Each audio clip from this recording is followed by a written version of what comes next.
Hello and welcome to another episode of Community First, a BPA podcast where we discuss legal and social issues that matter to the community. My name is Maame Afia Frimponmaa Dwira and I'm your host for today.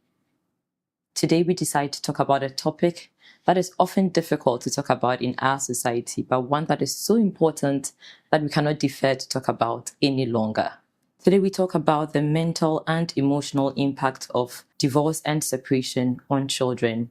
Behind every divorce and separation often lies a child who is wondering what next, a child who is wondering what is the effect of the separation or divorce on his new life. A child who would have to make sense of new routines, would have to make sense of moving from one home to another, would have to make sense of stories which may or may not align. However, how smiley the child may be, there are often questions that are unanswered. And this always tends to impact their social, mental, and emotional well-being. So today I want to discuss what is the effect of separation and divorce on the mental and emotional well-being of the child. And today I'm joined by two most amazing people to help us break down this topic. We are joined by Dr. Kristine Marbell-Pierre. She's a clinical psychologist with a PhD from Clark University in Massachusetts. She completed her pre- and postdoctoral training at Boston Children's Hospital, Harvard Medical School in 2014 and 2015, respectively, after which she worked as a staff psychologist, providing treatment to children and families. She's licensed and practicing in Accra, Ghana, and is the head of psychology at Mission Specialist Mission Clinic in Kokomlemle. She aims to bring hope and healing to families by providing tried and tested evidence-based therapy. She has been interviewed by BBC about her research on successful parenting strategies across cultures. In her spare time, she loves to create digital ads. Welcome, Dr. Kristine. Thank you. Happy to be here. We are also joined by Christian Konadu Odame. He is a legal associate here at B&P Associates. He has expertise in family law spanning from custody issues, surrogacy, and adoption. Welcome, Kristen. Thank you, Maame Afia. Okay, so this is a discussion that I believe that in our society where divorce and separation is the unspoken conversation, everyone runs away from speaking on the subject itself. And so as much as they run away from it, the child who is the afterthought of the whole process, the child doesn't go to court to sign any petition, the child doesn't do anything concerning the process of divorce and separation. He is fed all the information. So mother, father decide that after 10 years, 15 years, they decide that we don't want to go down this road again. Mm-hmm. And then there is 2 years Achu, 5 years EC, and maybe 13 years Nanapisi, who is wondering what happens. So I just want us to break this down so that our audience can understand. In an instance where you're going through this, or you're a caregiver, or you know someone who is going through this as an adult, and even adults in the legal space, how do we provide help to the children in our society? Because this is something that needs to be talked about. So before we get into all of this and unpack it, I want to know, when Mr. and Mrs. X decide that at this point we don't want to stay together, we want to separate or we want to divorce, is there a talk that needs to be had with the children? Thank you very much, Maame, for your question. I think it's very important to communicate with the children. Depending on their age, that communication can change, right? So what you would say to a 2-year-old is different from what you would say to a 17-year-old. But because it's such a big change that is happening in their lives, you can actually cause more harm by not informing them and not including them in the process. I mean, the research shows that not so much the divorce is what affects the children, it's the way in which it happens, right? So the parents do need to take into account the children's psychological well-being and communicate with them about it. Now, how to do that? Right? It's difficult. It's an awkward conversation. And sometimes, realistically speaking, it doesn't have to be the big sit down all at once. Usually, I recommend that you have a conversation where you normalize relationships and the ups and downs in relationships. So you can compare it to their friendships and you say, you know how sometimes you're friends with someone or you're even best friends, and then after a while, you're not vibing, you're not getting along, and then it kind of fades away and you're no longer friends. Sometimes, unfortunately, that happens with mummies and daddies, and it happens in marriages too, right? Where they feel very close, they come together, but after a while, because of life and different things happening, they realize that that closeness is no longer there, and they start to move apart. Now, in that conversation, you also have to make it clear to the children that both parents still love them, right? Because a lot of children will feel like, hey, if mommy and daddy are not together anymore, where do I fall? And so in those early conversations, again, not necessarily a big one, it has to be clear that no matter what happens, we will always love you, we'll always be there for you, we'll have your back as you're growing up, we'll be part of everything. The difference is happening between mommy and daddy, not between parent and child. Okay. So from what I gather from what you said is that it shouldn't be a big throw on them or a big ball At all. at them. At all. Because for children, when you're born as a child, what you're born into is what you know. So for all of us, we're born, the sky is blue, the grass is green. I live with mommy and daddy. So imagine if you wake up one day and the sky is green and the grass is blue. It just it rocks your world. And so, but if you are warned and if you are told, tomorrow the sky may look a little green, it happens sometimes, you're better able to adjust to the change. So these changes, they have deep psychological effects on children because our brain is formed to adjust to the norm. And when you break the fundamentals or foundations of what a child thinks a family is, you've affected their attachment style, their future relationships, their trust in humankind. You've affected a whole lot for them. And I think it makes so much sense because even for the parents, you ease into making the decision that you want to separate. But then if you don't allow the child to also have that process of easing into knowing that this is going to be my new norm, then now the child's world is... Exactly. It's all about how gradual it is. Okay, so I'm sure you've had experience with some children relating to this subject. What usually are the emotional reactions or different emotional scenes that you would get from children when they are going through such an issue? Okay, based on what I've seen, it differs. It's completely different depending on the temperament or the personality of the child, as well as their age. So with the little ones, we often assume that they don't understand what's going on. But what you'll find is that they're aware that, okay, maybe mommy and daddy are fighting more, or daddy didn't come home this week. And they may not be able to express it, but you see it in the physical functioning of their body. So some may start bedwetting. So even though they are, 5 and supposed to be potty trained, suddenly they go to bed and they wake up and there's wee-wee on the bed and mommy is frustrated. Some will regress by throwing more tantrums because they're trying to get your attention, right? The parents' attention. And it's like, even if it's negative attention, at least I can make sure daddy and mommy will come to school because headmaster called them. So they'll start to tantrum more. Some will also start to feel unwell. Because if you think about it, when we feel anxious or nervous, we feel it physically. You know, if you have to go on stage in front of 2,000 people, sometimes your tummy rumbles, your heart beats faster. So for them, they may not be able to label that I'm feeling anxious about the future, but they wake up in the morning, Mommy, my tummy is hurting. I don't think I can go to school. The next day, I have a headache. I feel like throwing up. You go to the doctor, there's nothing wrong physically. Psychologically, their mind is trying to process the change.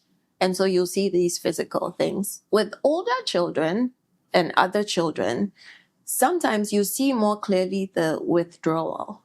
So you begin to see signs of depression. They're more moody. They're staying in their room more often. They don't want to come out or talk to anyone. They are not getting in touch with friends like they used to. And that's what they call internalizing, right? Where the feelings are all happening inside and the processing is all within. And there are those who externalize, which is, you know what, I'm angry. And the world will know I'm angry. I'm not dealing with this alone. So they're acting out at school. They are getting into fights. And it's all just trying to process these psychological emotions. Yeah. Okay, so Christian, let me just get your thoughts. So now parents decide that they want to separate or they want to divorce, and they've brought the matter before the court.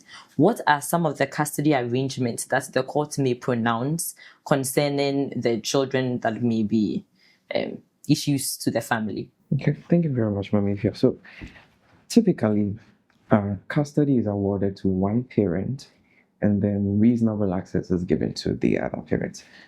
More often than not, is often given to the mom, unless under certain circumstances the court, the situation demands that custody is given to even the father or somebody else other than both parents.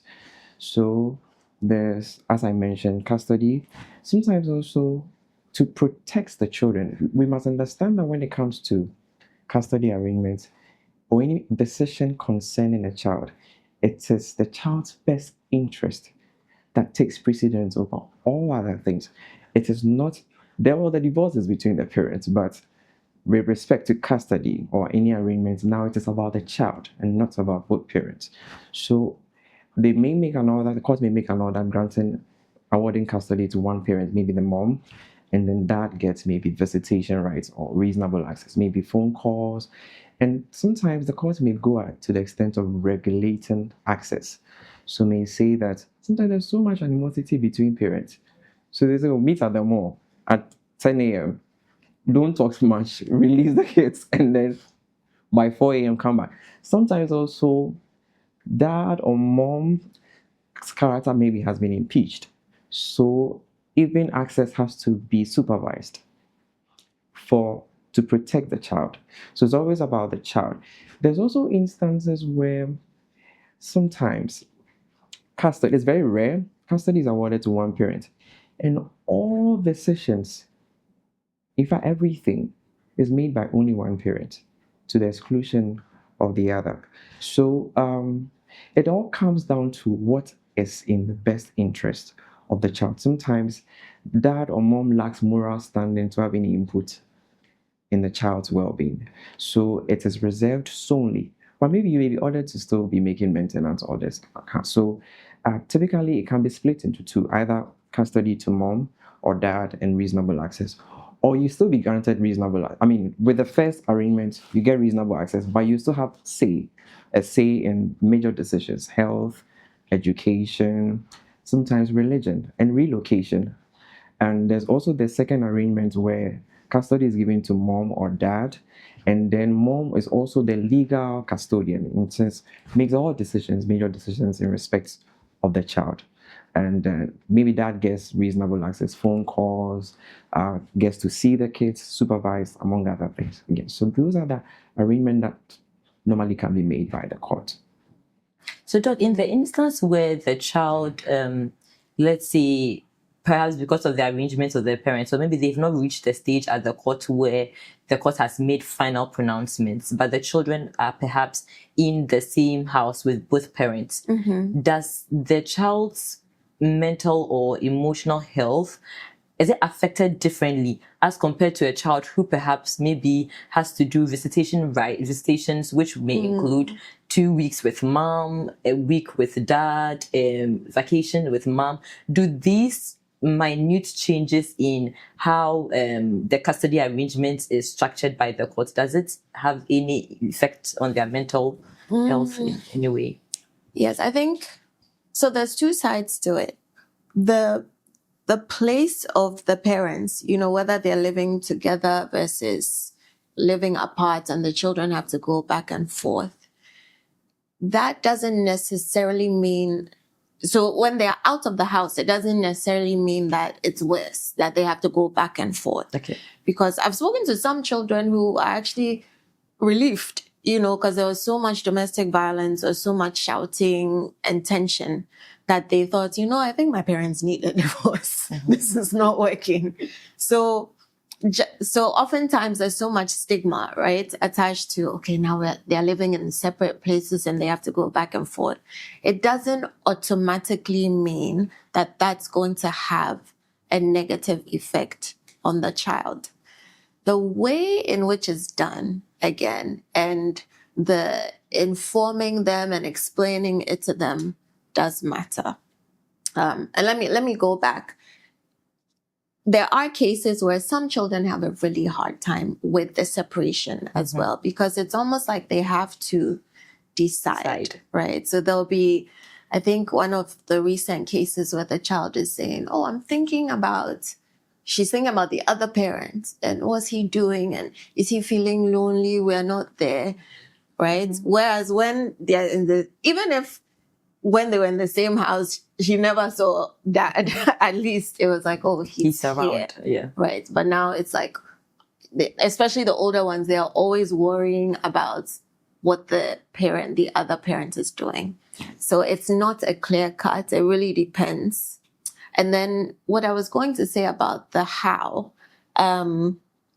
if it's explained to the children that, number one, it's healthier for mom and for dad. It's not going to affect our love for you.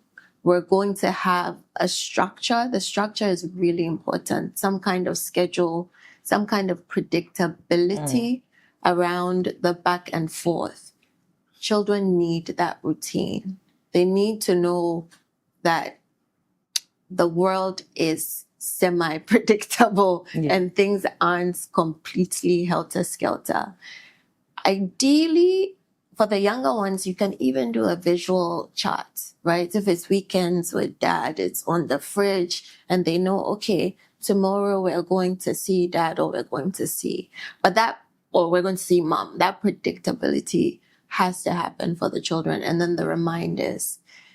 The other ways in which it comes up is holidays and birthdays. Yeah. Because you have to get very creative. And so sometimes parents have to agree that for the sake of our child, we will come together for the birthday celebration or for Christmas dinner.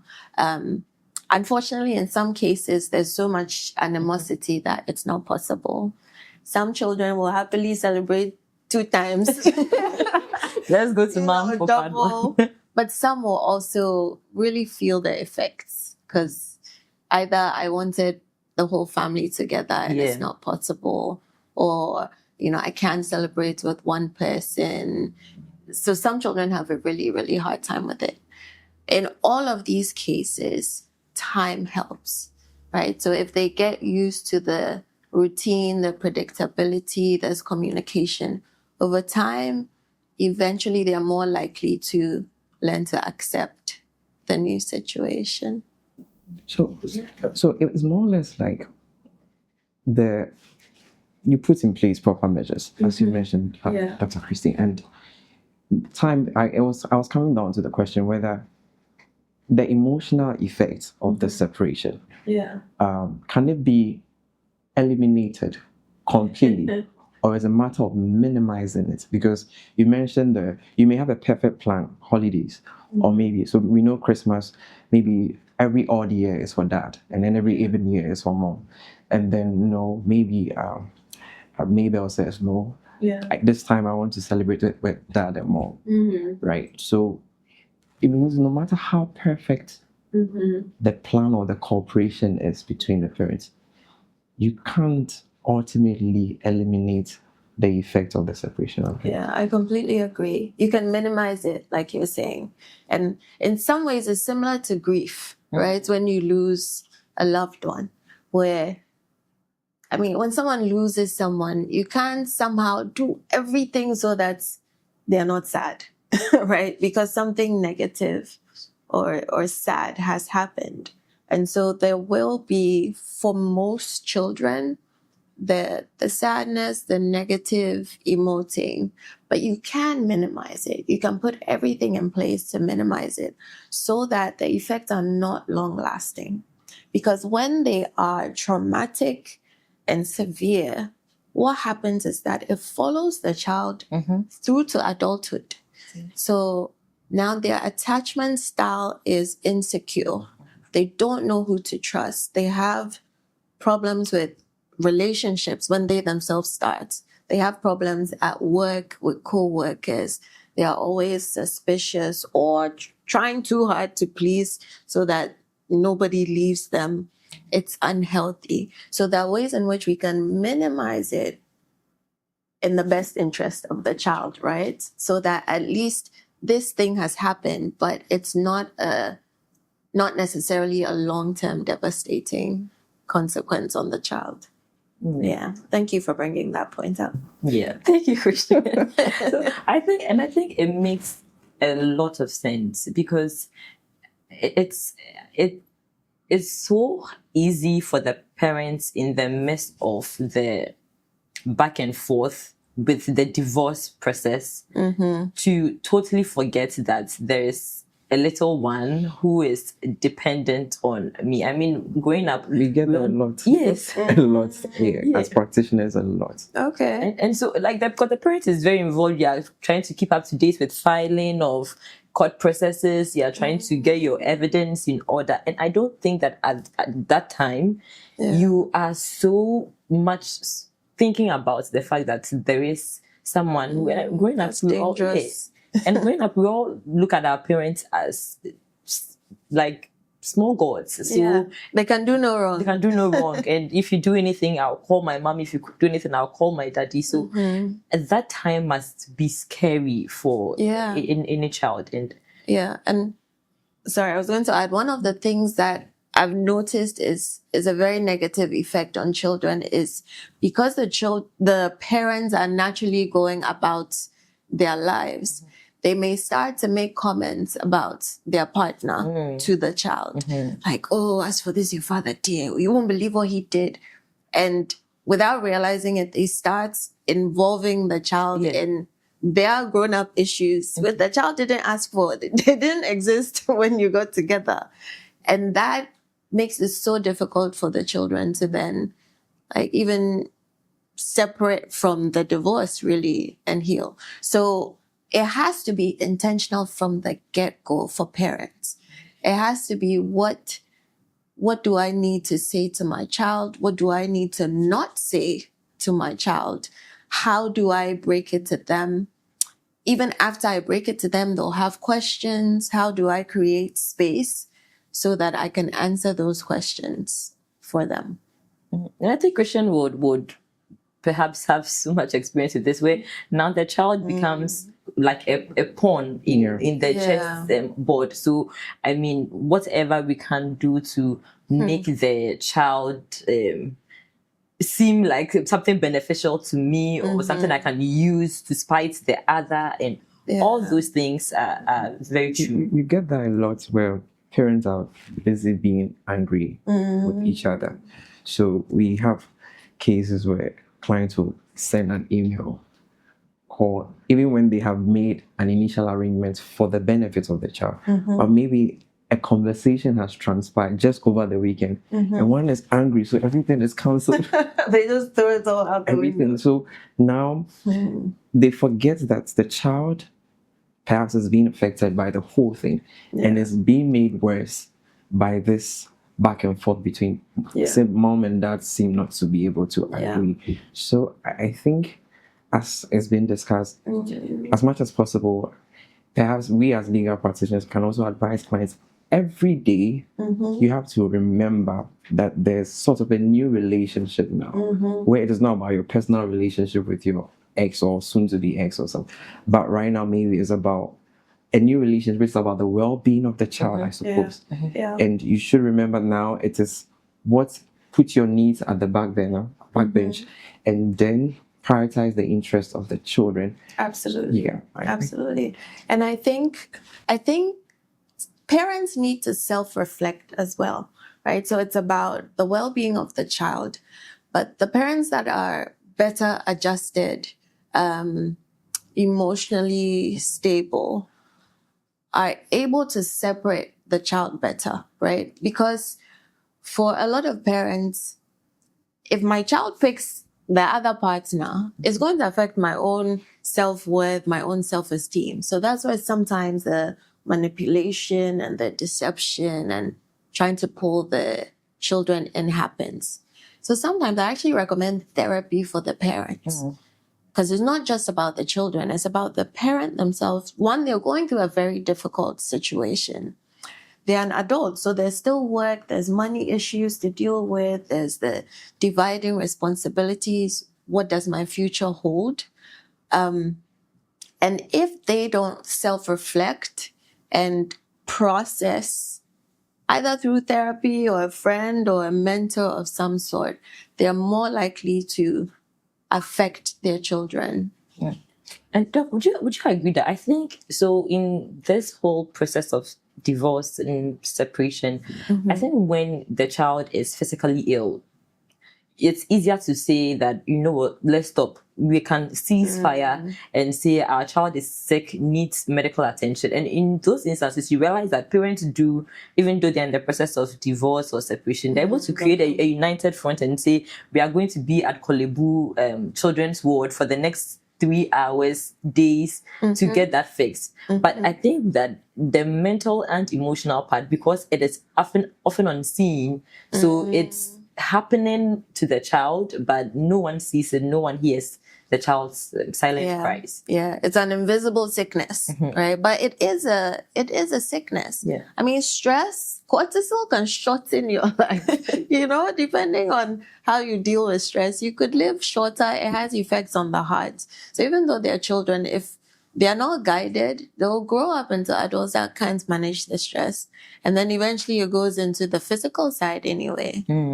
So it's as serious as if your child was in Kolebu. Don't wait for it to get there. Take care of them now. Okay, so Jack, I wanted us to touch a little bit on the parenting plan you were early on talking about. So when parents are having this discussion about creating a plan, what should the parents be looking out for, especially taking into consideration the mental well-being of the child? So for the parenting plan, and you mean the daily routines I was talking about? Yes, so daily routines for the child, or visitation, or those things. You know, you mentioned putting a schedule, putting on the fridge, but there would be some conversations with the parents first before they're able to materialize that to their child. So how should that conversation between the parents look like, having in mind that they want to minimize the effect mentally on the child? So the parents do have to come together to talk about it. They have to put aside all the animosity and anger and take it like it's work, right? It's a business meeting. We're come to discuss, the strategic plan for for the coming year.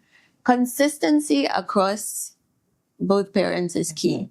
So if you're in two separate homes, the rules, for instance, in the home, it can't be that when you're with mom, it's all discipline, clean your room. Then when you're with dad, it's video games for 2 days straight. And sometimes it happens because, the father isn't seeing, or the other parent isn't seeing them as often. But it's all going to, because what will happen is they'll go back to the other place, they'll go to school and say, I don't have rules in this place. Why should I listen to you? So consistency across both spaces is key. agreeing on specifics, like timing comes up quite a bit, right? Where it says, oh, but you said you'll take them from this day to this day and you're not there. And that, for children, the disappointment is devastating. For the adults, it's just, oh, I had a business retreat, I couldn't do it. For the child, they were looking forward to it, they were planning it, and then you just probably stayed up all night. Did their own schedule of what you're going to do together, and then you just didn't show up. So going into details about timing, pickup, locations, venue, having all of that set. If you're not naturally a structured person, this is one of the times where you have to become a structured. Use your alarms, use Google Calendar, whatever you need to do, so that it's all boiling down to uniformity across environments for the children. And then I think, lastly, the relationship of the individual parents with the child. Sometimes conversations, actually all the time, conversations have to be had between the parents about, what can be said and what ideally should not be said, right? For instance, if there's another, a boyfriend or girlfriend or another person in the picture, the parents have to agree. Are we going to bring it up? Do we want them to know? Do we not want them to know? So that it's not the child saw it on the phone or they heard, or one parent is talking and the other parent is not. Because all of that builds more arguments, more conflict. All of that is going to add to the child's psychological disadvantages. And Dr. Christine, I'm very happy you brought up the new relationship, because I think that's another trigger mentally, because you've grown up, probably your parents even lived together for 15 years and you probably were 11 years. So the first 11 years of your life, you've seen your mother and father, and to them, you cannot have another person other than mommy, and you can't have another person other than father's daddy. So that's switching. Now a new relationship is coming, and then it looks like, okay, this is actually real. That conversation definitely must. It's usually difficult to accept for children. I've actually known someone who her legs stopped working, so she realized that father had another partner, another family, and she became paralyzed for about 2 weeks. But it was what they call psychosomatic, right? It wasn't, her muscles were fine, the bones and the tendons were everything was fine. But like you said, this is what they know, mommy and daddy, and now it's mommy and daddy and mommy and half mummies. and so, because it's invisible, we don't realize what it can do until we see the effects. So just picture, it can psychologically paralyze somebody because of the level of trauma that it causes. And eventually she walked again, but it was having to process, okay, my parent isn't who I thought, the demigod or the perfect person I thought. Okay, maybe I did see signs. It's not the end of the world. I'm disappointed, but I can move on. Before her brain sends a message to her legs that, okay, we can function again. And I think in this instance where she was able to seek some psychological help, it's very different from the normal Ghanaian who perhaps they will tell the child, or like, just exaggerating or something. And so everyone will look at it as him rebelling and not as the effect of some mental stress or battle going on. Yeah. It's very, very true. Because oftentimes when it happens, and this one is an extreme example, but if the person is, oh, my head is paining me, my stomach, it's like, oh, you're just trying to get attention. But sometimes it really is the body in trauma trying to process what's happening. Yeah. So, Christian, I'm sure the courts, you mentioned the welfare and the well-being of the child. So I'm sure the courts will be looking up to some things to ensure that this well-being and welfare of the child is upheld. But do the courts or the judicial system generally have some support system to assist parents during this, to assist children and even parents alike during this period? So you mean after they have separated? Yes. And then there's a custody order. Say child is with mom. And yeah. Before I answer, let me react to what Dr. Christine said about parents having new partners when this. My parents have been together for over 40 years, and I would tell you even now, if my mom and my dad comes to tell me that I found a partner. See, no. It cannot be. No. So you can't process the 2-year-old or 5. Yeah. I mean, yeah. So 40 years is a lot of time. Yeah, it's part of them. So there are systems, legal systems, support systems. There's the social welfare of for every district in Ghana. There's a social welfare department that generally they are empowered. They have the systems in place to support children and then also families in general. So if assuming, let's say, normally when courts make custody orders, as I indicated, there is major decisions are supposed to be made by both parents. So in terms of education, or maybe I want to relocate. So it is envisaged that in the future, it is possible that dad will want maybe junior to do this in terms of education, and mom disagrees. So the question is, how would parents navigate such a situation? Maybe Dolph will speak to this as well, but in terms of the list, if it gets to the extent you can't agree, you can always seek help from the social welfare. They have experts who come in, especially where the law is, if the law wants to avoid all these situations, it can just give one person the right to make these decisions. But in the absence of that, there are experts at the social welfare. Yeah, they come in, they will help you mediate the situation, and then perhaps the parties will be able to come to some sort of agreement. So that is one of the main support systems. And then also, the couples also, Doug may speak to it. Maybe you can go for therapy or something. I don't know, maybe, that may, but in terms of the legal systems, and ultimately also it may have to perhaps go back to court. We must understand that custody orders may be varied. It can subsequently be varied by the courts under certain circumstances. Maybe mom or dad who has physical custody, or perhaps there's a situation where maybe he or she can no longer, is unfit to take care of the child. It can always go back to the court for it to be varied.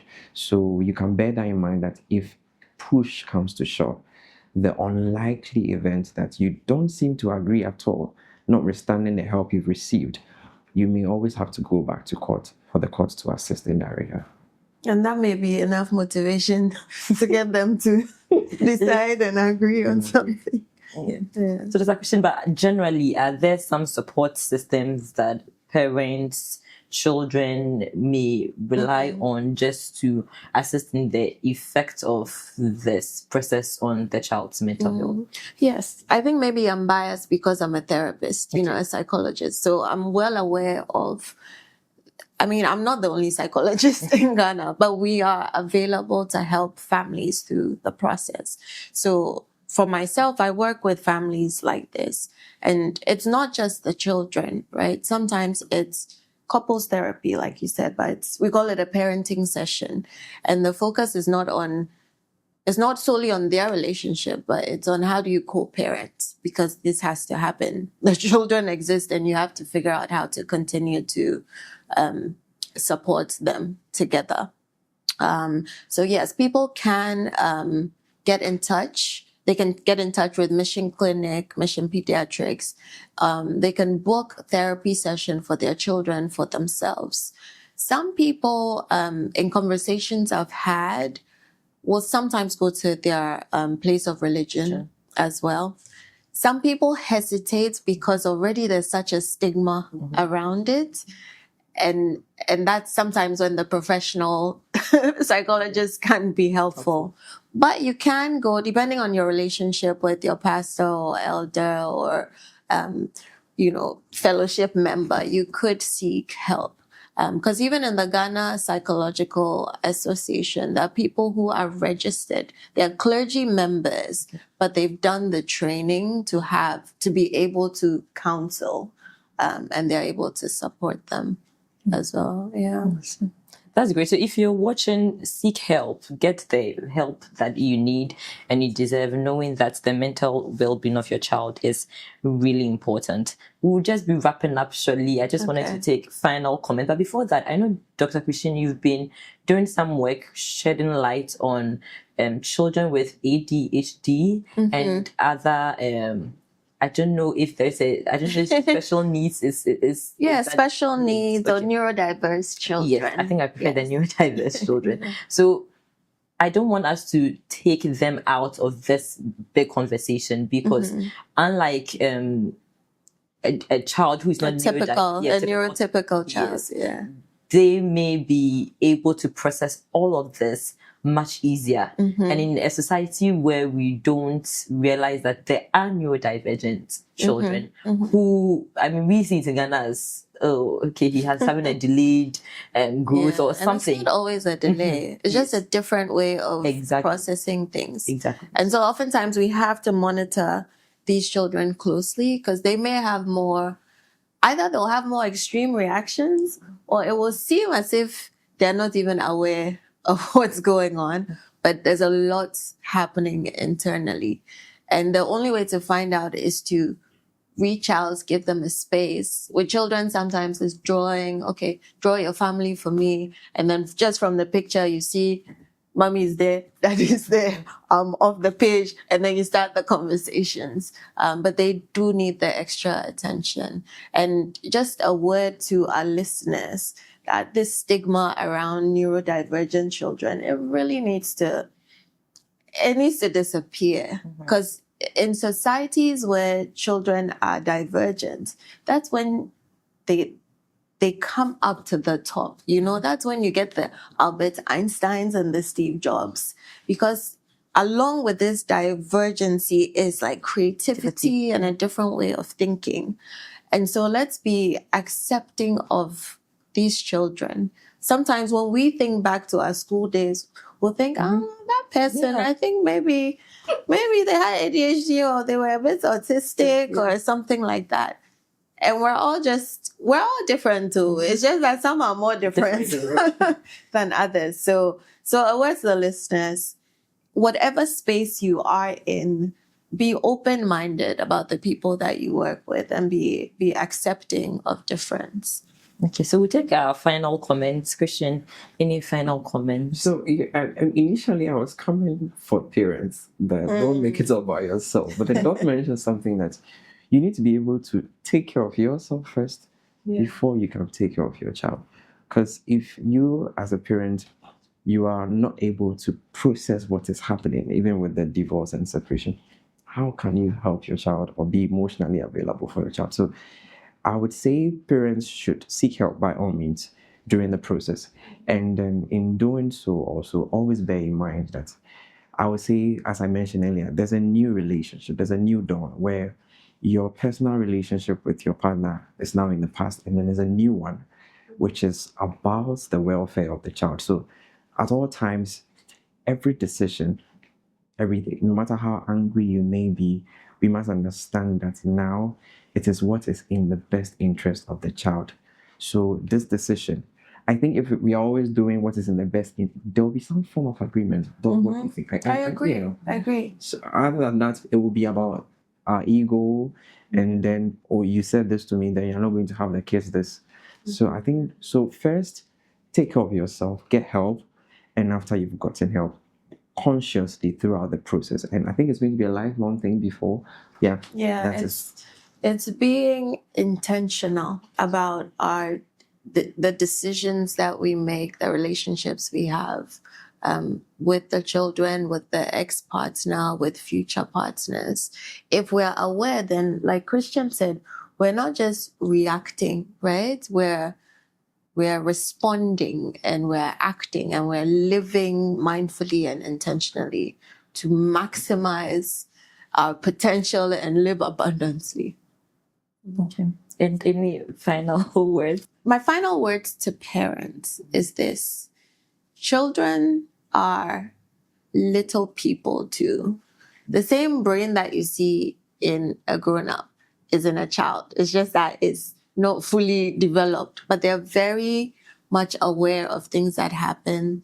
They have the same height of feelings. They can feel anger as much as an adult can. They can feel depressed. Sometimes people ask me, but children, can they be depressed? They can be depressed as much as an adult can. So if parents are going through separation, they're going through divorce, they have to take a moment, take a minute and think very seriously about what can I do to help my children get through this while minimizing the negative effects. If they don't, believe me, there will be some serious negative consequences, and it will be their fault. Okay. So take a minute, reflect, and ensure that your child is getting the much needed help they need to minimize the effects on their mental health. This has been an interesting conversation. Thank you so much, Dr. Christine. And thank you so much, Christian. Whilst we are ending the conversation here, we are not ending the conversation at all. We want you to interact with us in our comment section. Let's keep this conversation going. Share this video to anyone who is going through divorce, separation, or anyone who is a caregiver, or even someone who just wants to know more about the mental health of children and children in general. We want to keep this conversation going because, as I said, it is far too important to ignore. This has been Community First, a BPA podcast. Thank you so much and have a wonderful day.